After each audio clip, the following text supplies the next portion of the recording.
বাঁকুড়া জেলার অন্যতম কৃষি প্রধান ব্লক পাত্রসায়ের।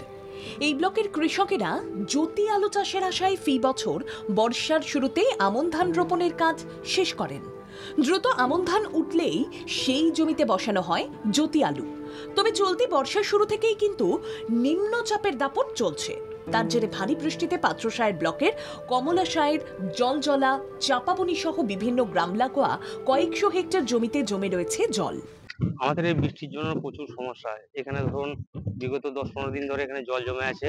বৃষ্টির কারণে বাঁধ নির্মাণ করা খুবই প্রয়োজন।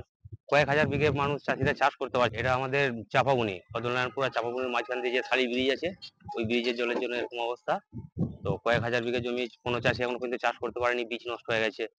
জল আবার ছাড়লে পরেও যদি আবার রোয়া হয়, আবার বৃষ্টির ফলে আবার এরকম বন্যা হয়ে গেলে সমস্ত ধান নষ্ট হয়ে যাবে। আমাদের ধরুন মোটামুটি 15 দিন একভাবে এভাবে জমি ডুবে আছে।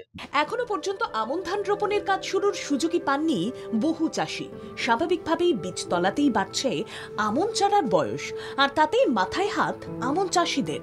স্বাভাবিক নিয়ম অনুযায়ী আমনের চারার 1 মাস বয়সের মধ্যে জমিতে রোপণ করলে ফলন ভালো হয়।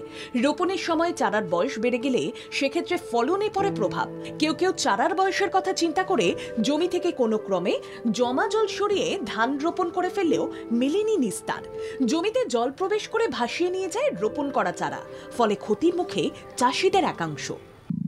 বহু জমি ক্ষতি হয়ে যাচ্ছে। জমিতে ধান লাগানো হতো, না এখন লাগাতে পারছি না, বন্যায় ডুবে আছে।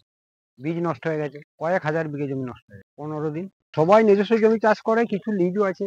জমিতে জল জমে থাকার কারণে আমন চাষি লোকসানের পাশাপাশি আগামী মরশুমের জ্যোতি আলুর চাষ নিয়েও চাষিদের মধ্যে দেখা দিয়েছে অনিশ্চয়তা। বর্তমান সময়ে সেই জমি কবে জলমুক্ত হবে এবং কবেই বা শুরু করা যাবে আমন রোপণের কাজ, সেদিকেই তাকিয়ে পাত্রসায়ের ব্লকের বিস্তীর্ণ এলাকার চাষিরা।